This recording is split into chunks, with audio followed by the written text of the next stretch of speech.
কিন্তু জাংকুক, আমি একটা কথা বুঝলাম না, এই মেয়েটার কাছে তোর ফোন গেল কিভাবে? আরে অনেক লম্বা কাহিনী। আচ্ছা ছোট করে বলে ফেল। তাহলে শোন,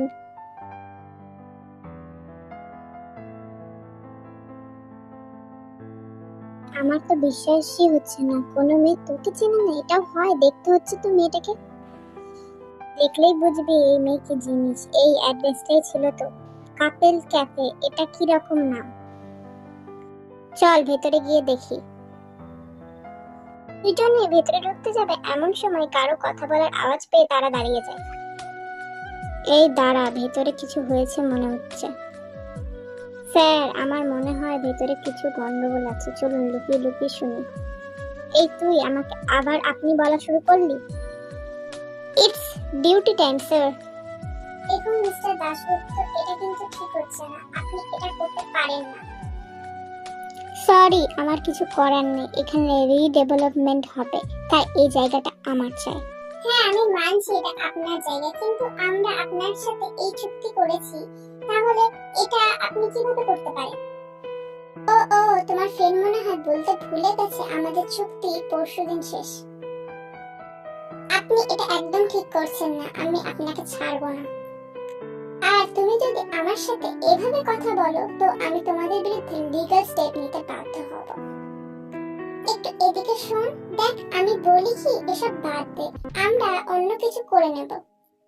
তুই কি বলছিস? অন্য কিছু করার কথা কেন বলছিস? তুই খুব ভালো করেই জানিস এই এই ক্যাফেটা আমি তোর জন্যই চালাই, এটা তোর স্বপ্ন। আমি অনেক দিন থেকে জানি তুই ক্যাফে কত ভালোবাসিস।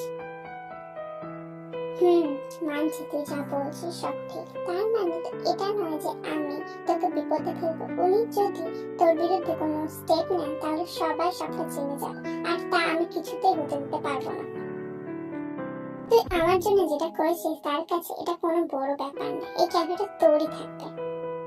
না তুই ভুল বলছিস, এই ক্যাফেটা তোর, এটা তোর নামেই আছে। জানি এটা আমার নামে আছে, কিন্তু এই নামটা, চুপ, ভুল করা দোষের নয়, কিন্তু সেই ভুলটা রিপিট করা দোষের। কিন্তু আমি, কোনো কিন্তু নয়, চল আজকে আমার বার্থডে ইয়ার, এরকম মন খারাপ করে থাকবি?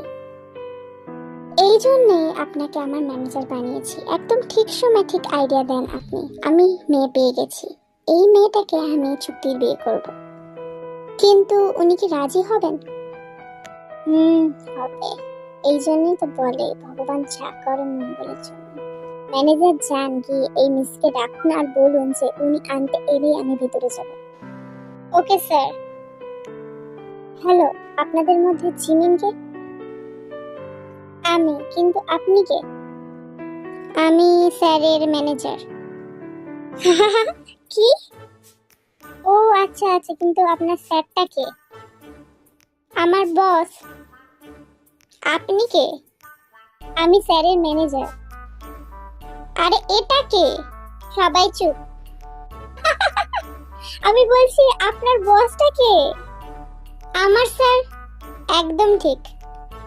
আরে বাবা, আমি বলছি আপনার নাম কি আর আপনার স্যারের নামটা কি? ও হো হো, এইভাবে বলবেন তো। আমি হলাম সুগা, আর আমার স্যার বাইরে আছে, উনি আপনাকে ডেকেছেন, আপনি গেলেই তবেই উনি আসবেন বলেছেন। ঠিক আছে আমি আসছি, কিন্তু তার আগে একটা কথা বলি। বলুন। আপনার নামটা ভীষণ সুন্দর। থ্যাংক ইউ, আসলে আমার বাবা মা খুব ভালোবেসে আমার এই সুগা নামটা রেখেছেন। আরে না না, আপনি ভুল ভাবছেন, আমি সুগা নামটার কথা বলিনি, আমি বলেছি স্যারের ম্যানেজার। রাইট। তো কোথায় আপনার স্যার? উনি বাইরে দাঁড়িয়ে আছেন গাড়ির কাছে। ওকে, তোরা সবাই ওনার সাথে কথা বল, আমি আসছি। আরে কোথায় উনি? কোথায় দাঁড়িয়ে আছেন? আহ! জাঙ্গুকে খুঁজতে খুঁজতে পায়ে হোঁচট খেয়ে পড়ে যেতে গেলে তখন জাঙ্গুক এসে তাকে ধরে নেয়, কিন্তু সে সেটা বুঝতে না পেরে ভয়ে চোখ বন্ধ করে আছে। আর জাঙ্গুক তার দিকে একইভাবে তাকিয়ে আছে। ভয় পেল কি কাউকে এতটা মায়াবী লাগে? নিজের অজান্তে বলে বসে, সত্যি খুব সুন্দর লাগছে। জাঙ্গুকের গলার আওয়াজ পেয়ে মেয়েটি চোখ খুলে দেখে জাঙ্গুক তার কোমর ধরে আছে আর তার দিকে মুগ্ধ নয়নে দেখছে। আরে কি করছেন কি? ছাড়ুন, আপনাদের মতো ছেলেকে আমি ভালো করে চিনি, মেয়ে দেখলে শুধু গায়ে হাত দিতে ইচ্ছে করে, তাই না? ছাড়ুন বলি, ছাড়ুন। ওকে ভেবে বলো, ছাড়বো তো? ভাবার কি আছে, ছাড়ুন আমাকে। ওকে। জাঙ্কুক ছেড়ে দিতে মেয়েটি মাটিতে পড়ে যায়। আমার কোমর, দিলেন তো ফেলে, একটু ধরতে পারলেন না? এই হলো আপনাদের সমস্যা, ধরলেও বলেন ধরলেন কেন, আর ছাড়লেও বলেন ছাড়লেন কেন। দিন, হাত দিন।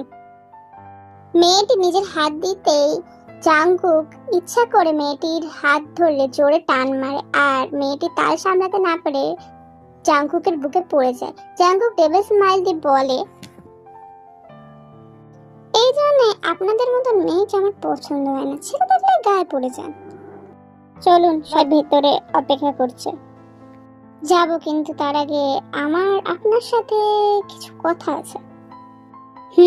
বলুন। আমি বাইরে দাঁড়িয়ে আপনার সব কথাই শুনেছিলাম। কি শুনেছেন? এই যে এই ক্যাফেটা আপনার জন্য কতটা দরকারি, আর যে করেই হোক এই ক্যাফেটা আপনি নাকি আপনার ফ্রেন্ডকে দিতে চান। চাই তো। তো আমি ভাবছিলাম আপনাকে হেল্প করব। আপনি হাসালেন, তা হঠাৎ এরকম মনে হওয়ার কারণ? আরে সত্যি বলছি। তাই নাকি? তা কিভাবে করবেন আমার সাহায্য? এসব নিয়ে আপনাকে চিন্তা করতে হবে না, আমার ম্যানেজার দেখে নেবে। তুমি শুধু বলো তুমি রাজি তো? সে না হয় বুঝলাম, কিন্তু এর বদলে আপনি কি চান? বাহ, আমি এইটাই ভাবছিলাম যে কখন এই কথাটা জিজ্ঞাসা করবেন। তাহলে শুনুন, আমি আপনাকে এই ক্যাপিটাল লিখে দেব, তারপর আপনার যাকে ইচ্ছে তাকে দেবেন, কিন্তু তার বিনিময়ে আপনাকে আমাকে বিয়ে করতে হবে। কি? আপনাকে বিয়ে করব? এত খুশি হতে হবে না, মাত্র 1 মাসের জন্য। আরে আমি কখন বললাম শুনে খুশি হয়েছি? আর এই 1 মাসের বিয়ে এটা কারা করে? এরকম হয় নাকি? করলেই হয়। শুনুন, আমি আপনাকে বুঝিয়ে বলছি। আমাদের মধ্যে একটা চুক্তি হবে, যেখানে লেখা থাকবে আমরা শুধুমাত্র 1 মাসের জন্য সবার সামনে স্বামী স্ত্রী অভিনয় করব, কিন্তু সবার আড়ালে আমাদের মধ্যে কোনো সম্পর্ক থাকবে না। ব্যাস এতটুকু। তার বিনিময়ে আমি আপনাকে ক্যাপিটাল দেব। ভেবে দেখুন, তারপর জানাবেন। 1 মাসে তো দেখতে কেটে যাবে, আর 1 মাসের বিনিময়ে ক্যাপিটাল। ভেবে দেখার কি আছে? আমি রাজি, কিন্তু আমার কিছু শর্ত আছে। বলুন, মানার মতন হলে মানবো, না হলে মানবো না। খচ্চর কোথাকার। এই, আপনার বাড়ির লোক ছাড়া কেউ জানবে না আমি আপনার স্ত্রী। আমি যখন চাইবো এখানে আসবো, আর যখন আমার ফ্রেন্ডরা চাইবে ওরা আমার সাথে দেখা করতে যাবে। আর 1 মাস পর আপনি আপনার রাস্তা আর আমি আমার রাস্তা। ওকে? ওকে, আমি রাজি। কাল সকাল 7:30টায় রেডি হয়ে থাকবেন। চুক্তির পেপার আর আপনার কাগজ দুটোই পেয়ে যাবেন, আর ম্যানেজার এসে আপনাকে নিয়ে যাবে। ওকে, চলুন এবার ভেতরে যাওয়া যাক। চলুন। দেখ তোর জন্য আমি কি গিফট এনেছি। কি? জাঙ্কুক! জাঙ্কুককে এনেকে তুই কোথায় পেলি? এমন ভাবে বলছে যেন আমি কোথাও হারিয়ে গিয়েছিলাম, আর আমাকে অনেকদিন পর খুঁজে পেয়েছে। ওসব পরে বলবো, এখন আলাপ কর ওনার সাথে। জাঙ্কুক, এই হচ্ছে আপনার বিগ ফ্যান তেই। এই নামটা শোনা মাত্র জাঙ্কুকের বুকটা যেন কেঁপে ওঠে। সুগা আর জাঙ্কুক দুজনেই একে অপরের দিকে তাকিয়ে আছে। দেখলেন তো, আমি বলেছিলাম না আপনি ঠিক তাকে খুঁজে পাবেন। সত্যি আপনি ঠিক বলেছিলেন।